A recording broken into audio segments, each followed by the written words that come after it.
जिए तो जिए कैसे एपिसोड 2। क्या एपिसोड 2 जिए तो जिए कैसे। ये कहानी बिल्कुल सच्ची जो आपको मैं सुनाने जा रहा हूँ। मेरी माएँ मेरी बहनें सुन लें, ये बहुत जल्दी पिघल जाती हैं, ये बहुत जल्दी जो है महात्माओं की बातों में, मुल्ला जी की बातों में आ जाती हैं। तो भाई मुल्ला और मौलवियों के चक्कर में, पंडितों के चक्कर में ना पड़ें, बिल्कुल ना पड़ें, बिल्कुल किसी हाल में ना पड़ें।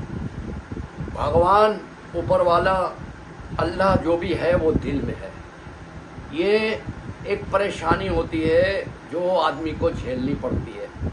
अगर ये इतने पहुँचे हुए होते तो तुम्हारे दरवाजे पे क्यों आते, अलग निरंजन और हरा चोला पहन के, हाथ में मोर की छड़ी लेकर और दो चार बातें ऐसी वैसी करके।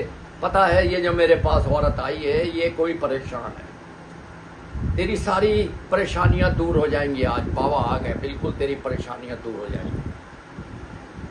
महाराज बहुत परेशान है, आदमी का काम नहीं है, बच्चे परेशान हैं, पढ़ाई के लिए फीस नहीं है, ये नहीं है, वो नहीं है, घर का किराया नहीं है।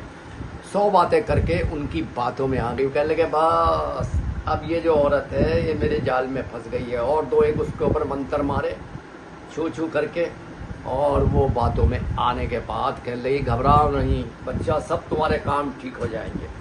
उन चीज़ों से बचो जो तुम्हारे दरवाजे पे हैं, जो बनकर कहीं बैठे हुए हैं, तुम्हें मिल जाते हैं, तुम जाते हरिद्वार जाते हो।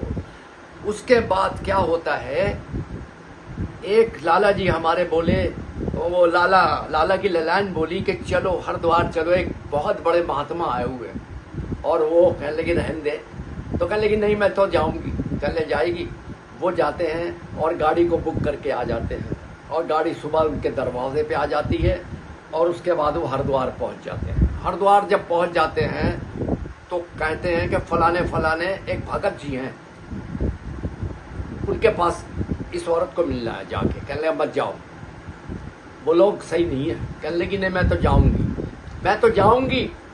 साहब वो जिद करती है अपने आदमी से, और वो भगत जी जो पंडित जी जो होते हैं वहाँ के, वो ले जाते हैं, लाठियाँ ले लेके दरवाजे पे खड़े होते हैं।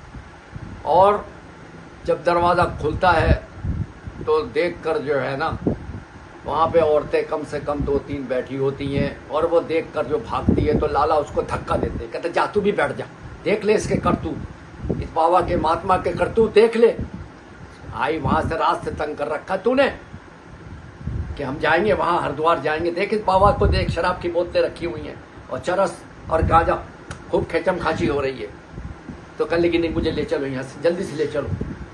वो बाहर उसको लाते हैं, कान पकड़ती है, अपने आदमी से कहती है मुझे माफ़ कर दो, अब मुझे हरिद्वार कभी भी नहीं आऊँगी। भाई इन महात्माओं से बचो, इन मौलवियों से बचो, इन पंडितों से बचो, ये जो हैं हमारे को जाल में फंसाते हैं। तो वहाँ पर एक औरत जब दरवाजे पे बात कर रही थी, कहले तेरे सारे काम हो जाएंगे, सब कुछ हो जाएंगे, जा वहाँ से लिया जो पैसे रखे हुए हो। कहले कि महाराज किराए के पैसे रखे मकान के 1500 रुपये हैं। कहले लिया सारे, हम इनको आज डबल कर देंगे, ट्रिपल कर देंगे, और कल देखना क्या हो जाएगा। वो सारे ला के दे देती है। कल लगे ये ले, इसको तकिए के नीचे रख लेना और सो जाना, और फिर देखना तेरे घर के अंदर कल तेरा आदमी बहुत पैसे लाएगा। तो वो 1500 रुपये मिनटों में ले गई, दिमाग खराब हो गया। और उससे मांग रहे थे वो महात्मा लोग के, देवर भी रखा है ना कोने में, लिया उसको भी डबल कर दूं। तो उसके बाद भाई वो पड़ोस में घर तो नहीं हमारा, लेकिन एक पड़ोस वाले घर के अंदर यही करा, जितना भी जेवर था पड़ोसी वाला बता रिया, वो बाबा आया मेरे पास, मेरी औरतों को बोला, और डबल करने के चक्कर में वो सारा जेवर भी ले गया।